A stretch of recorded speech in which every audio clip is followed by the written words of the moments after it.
Ya, sebelum kita mulai pelajaran, perhatikan dulu kursinya, ya, kalau mejanya, kalau kursinya, apakah ada sampah, karena untuk menciptakan suasana belajar yang nyaman, dibutuhkan lingkungan yang bersih dan nyaman juga. Berarti, kepada anda ini silakan diminta dulu. Baik Pak, duduk siap. Sebelum belajar, alangkah baiknya kita berdoa sesuai agama dan kepercayaan masing-masing. Dimulai. Amin. Sudah selesai. Ucapkan salam. Assalamualaikum warahmatullahi wabarakatuh. Iya Bapak, data dulu ya, kita buka situ dulu. Ahyani, Hadir Pak. Arif, Hadir Pak. Ilham, Hadir. Firmansyah, Faujan, Teguh, Hadir. Siti, Najwa, Kayla. Hadir Pak. Alhamdulillah, ya, alhamdulillah. Alhamdulillah pada pagi hari kali ini para siswa, kawan-kawan, teman-teman, karena Bapak menganggap saya sebagai teman seperjuangan di sekolah ini. Sebagai Bapak saya pria pendidiknya. Anak-anak semua yang sudah hadir di suasana acara ini tidak luput dari berkah, dari rahmat, dari Tuhan Yang Maha Esa. Alhamdulillah. Sebelum masuk kepada materi, Bapak ingin membuat sebuah kebiasaan baru, di mana tidak luput dari perjuangan para pejuang-pejuang pada yang terdahulu. Untuk mengenangnya, mereka menyanyikan lagu kebangsaan pada setiap pertemuan di PKN ini. Lagu yang menyanyikan ini lagu Indonesia Pusaka. Kepada para siswa, berdiri dulu ya.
ketiga ini dalam materi harmonisasi hak asasi dan kewajiban dalam perspektif Pancasila.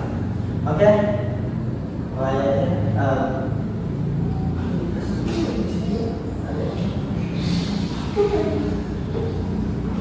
Bapak-bapak dulu ya, poinnya. Ya.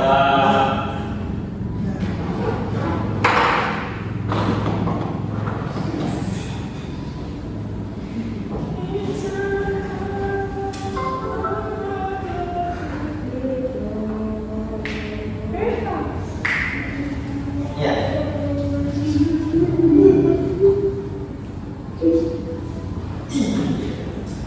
Pertemuan dua yang lalu kita sudah mempelajari tentang macam-macam jenis HAM. Jenis HAM itu ada apa aja?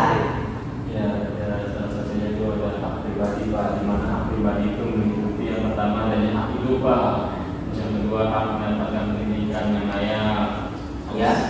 hak menikah Pak, dan itu Nah. tentunya. Ada lagi Hak berpendapat Pak. hak berpendapat semua pada hak pribadi. Jenis lagi Ojan? Lupa. Oke, itu ada hak pribadi, hak politik, hak ekonomi. Jadi ketika hak-hak tersebut tidak dapat diperoleh oleh individu, apa yang akan terjadi?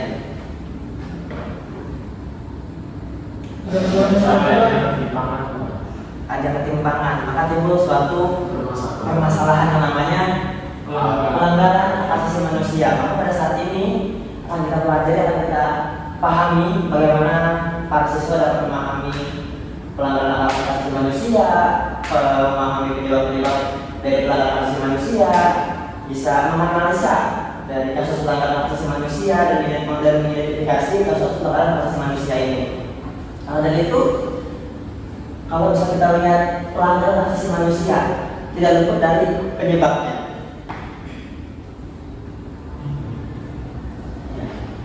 Penyebab yang pertama dan yang kedua.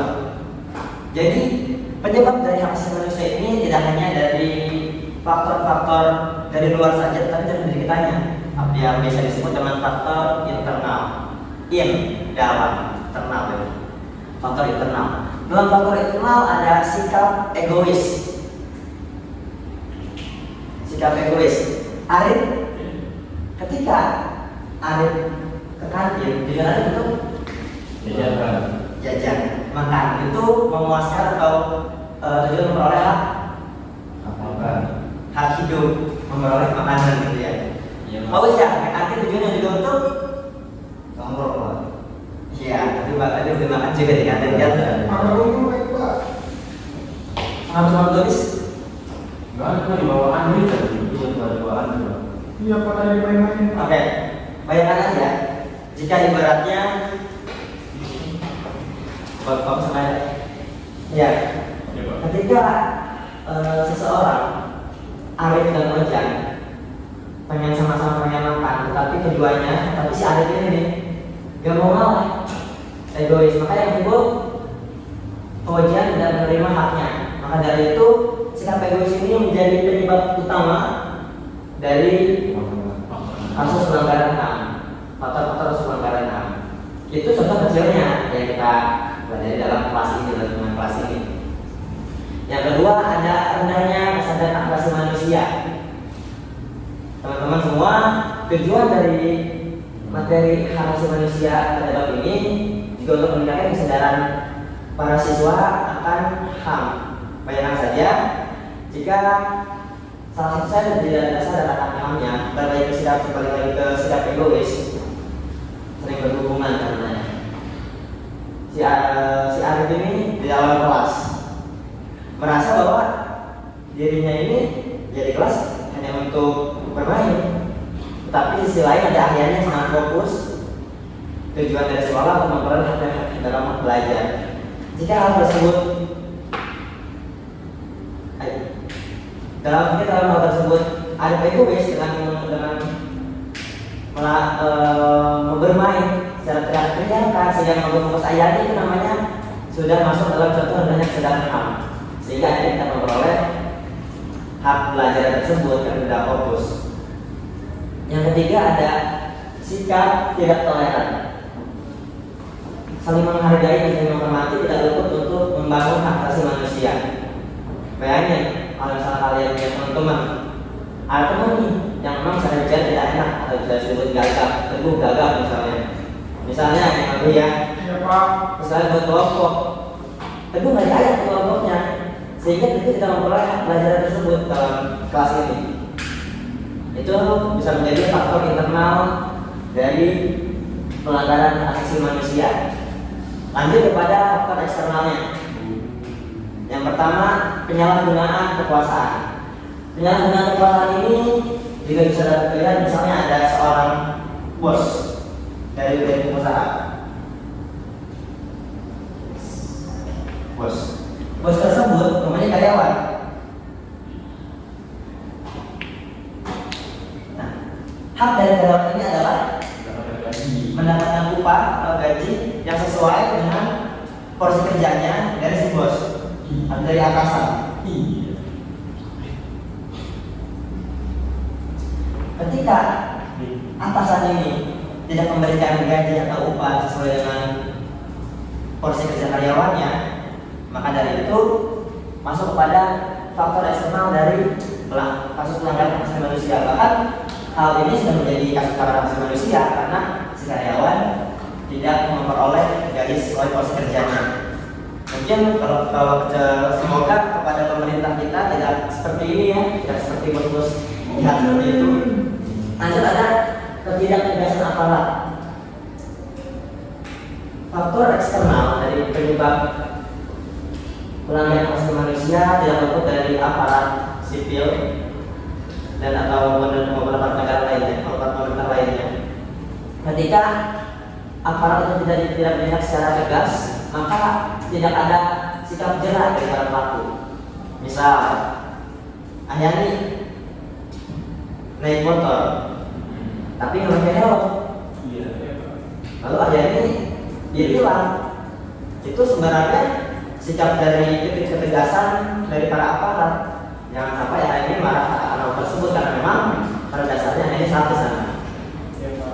Istilahnya kalau misalnya kita melihat dari tindak hukum, ketika ada yang memang sudah jelas menjadi pidana dari kasus hak asasi manusia, tapi di hukumnya tidak sesuai dengan porsi hukuman yang seadil-adilnya, maka si pelakunya tidak menimbulkan efek jerah pada pelaku, sehingga si pelaku yang mungkin atau mungkin malah terjadi akan melakukan hal tersebut diulangi. Itu maka dari itu ketegasan aparat menjadi faktor dalam penyebab pelanggaran hak asasi manusia. Yang ketiga ada penyalahgunaan teknologi. Teknologi pada zaman sekarang sudah sangat berkembang, terutama dalam hal interaksi. Penyalahgunaan teknologi ini dapat berperan positif, tapi di selain juga menimbulkan efek negatif, terutama dalam hak asasi manusia. Bayangkan, sulit kita mempunyai hak untuk mengunggah sesuatu hal positif, hal yang kita senangi di telepon genggam pribadi kita, di akun sosial media kita. Tapi karena ada seseorang yang entah itu siapa, kita tidak tahu, menjudge kita dengan cara komen dan lain-lain di status. Apa sih yang sedikit kayak gitu? Itu namanya sudah melanggar. Jadi faktor eksternal dari penyebab pelanggaran kasus HAM. Yang keempat ada kesenjangan sosial. Negara-negara besar pun tidak luput dari yang namanya kesenjangan sosial. Kesenjangan sosial ini terjadi karena semakin, kalau misalnya kita lihat dari bahasa ekonomi, semakin kaya orang yang kaya dan semakin bawahnya orang yang miskin. Misalnya kita ambil contoh kasus, kenapa misalnya dari maling, hal maling itu merupakan hak asasi manusia, mencuri, tapi faktornya apa? Kesenjangan sosial.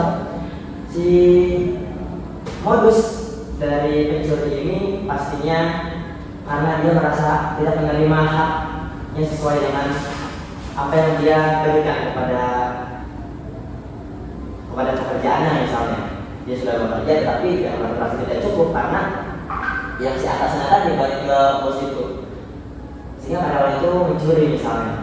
Hal tersebut terjadi karena balik ke sana ketimpangan sosial, yang pejabat mengajar semakin kaya, sedangkan yang miskin semakin miskin. Maka dari itu kesenjangan sosial masuk dalam faktor eksternal dari kasus pelanggaran hak asasi manusia. Melihat dari penyebab-penyebabnya, kita masuk kepada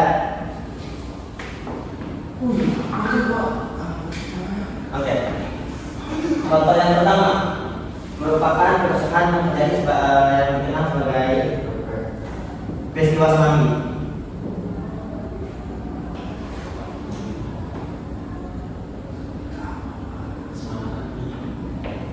Yang kedua, kerusuhan Tanjung Priuk.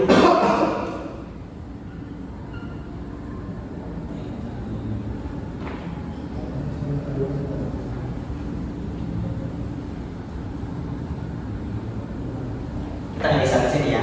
1, 2, 3. Yang ketiga, peristiwa penyerbuan kantor BDI. Yang keempat, ada penembakan mahasiswa Trisakti.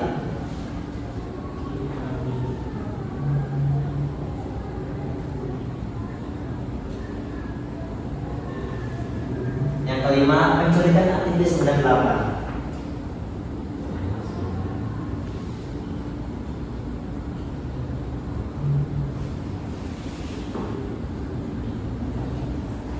Kepada 5 kasus ini akan kita kembangkan menjadi sebuah tugas. Mahasiswa semua diberikan kesempatan untuk membuat kelompoknya masing-masing sebanyak 5 kelompok tersebut dan cari sumber-sumber informasi dari kelima kasus ini, buat tuangkan dalam sebuah poster, lalu presentasikan. Bebaskan untuk kelompoknya. Sudah selesai memilih kelompoknya? Sudah. Oke. Silakan kalian buat poster, kalau beri waktu 30 menit. Selesai Pak. Oke. Pada kelompok Bapak mau yang pengenalan masyarakat dulu yang maju. Kelompok siapa? Wajar sama Hendy ya? Di sini ada sama Hendy. Ya silakan kita dulu sampai siapkan. Dari kiri Pak, ini aku apa Pak? Jangan dicek Pak.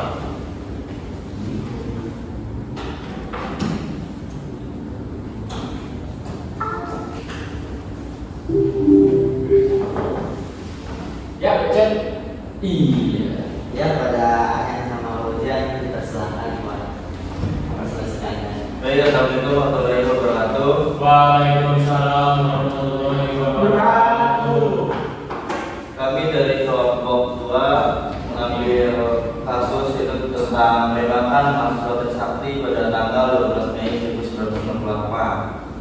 Ini berikut foto-foto dari korban, yaitu yang pertama Heri Hertanto, yang pertama yang kedua itu ada Hendrawan Sie, yang ketiga itu Hafiz Noyan, yang terakhir ada Elang Mulia Usman. Jadi peristiwa penembakan mahasiswa Universitas Trisakti ini merupakan menjadi catatan kelam dalam sejarah Indonesia. Tercatat 4 mahasiswa tewas dalam tragedi yang menjadi simbol perlawanan terhadap pemerintahan Orde Baru saat itu. Mahasiswa melakukan aksi demonstrasi besar-besaran ke Gedung Nusantara, salah satu gedung utama MPR atau DPR RI di Jakarta, termasuk diantaranya adalah mahasiswa Universitas Trisakti. Nah, para mahasiswa menuntut tanggung jawab pemerintah atas terjadinya krisis ekonomi Indonesia pada awal tahun 1998 yang dipengaruhi oleh krisis finansial Asia tahun 1997 sampai 1999. Jadi pada kasus ini itu yang menyidangkan pada kasus penembakan mahasiswa Trisakti itu Mahkamah Militer yang menyidangkan bahwa kasus ini memvonis 2 terdakwa dengan hukuman 4 bulan penjara, 4 4 terdakwa 2 sampai 5 bulan penjara dan 9 orang terdakwa divonis penjara sampai 3 sampai 6 tahun. Itu kalau begitu. Ya, terima kasih. Berikan tepuk tangan dulu. Iya, kita bahas menyangkut hak asasi manusia. Kenapa kalau kita harus ini? Kira-kira apa yang berubah? Hidup Pak. 12 yang penembakan sampai menjadi korban kematian, 1 hak hidup. Yang kedua, kebebasan berpendapat.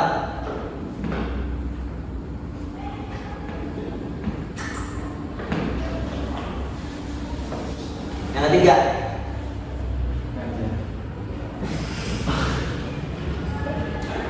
oke, kita ulas dulu. Hak hidup.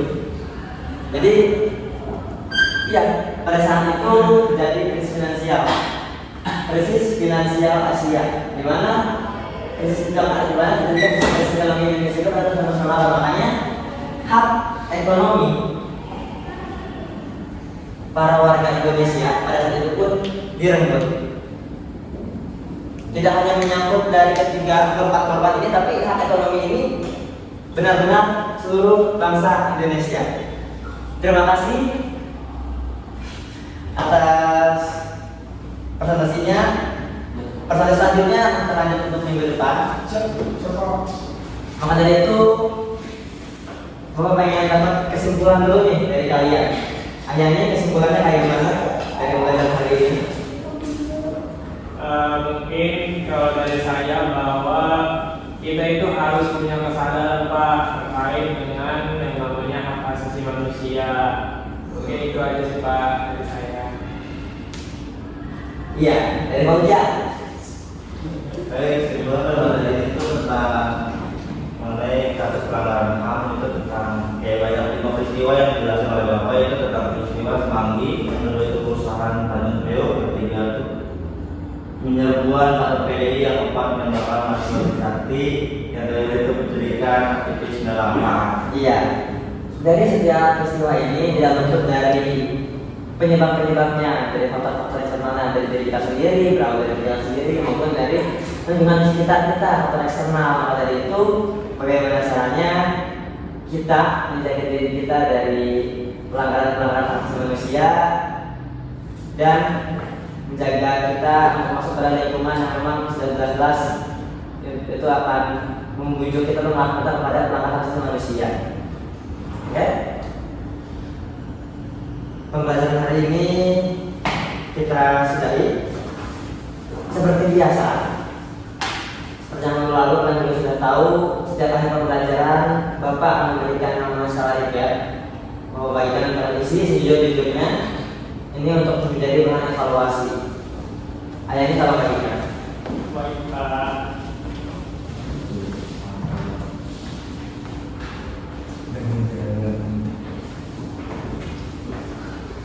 Sudah Pak. Silahkan isi. Sudah Pak, sudah. Ya, sudah. Bagian bukan.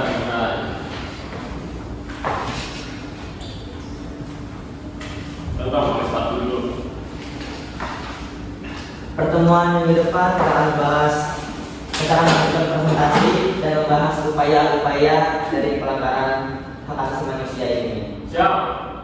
Untuk itu, bagaimana evaluasi juga yang sejauh pertanyaan Bapak boleh pulang duluan. Wih, Pak. Belum. Yuk, sudah dulu. Akhirnya kita pulang dulu. Baik Pak. Duduk siap. Siap. Sebelum pulang, marilah kita berdoa sesuai agama dan kepercayaan masing-masing dimulai. Sudah. Berdoa selesai. Ucapkan salam. Assalamualaikum warahmatullahi wabarakatuh. Ya, pertanyaannya yang pertama, sebutkan satu faktor internal dari yang belakang.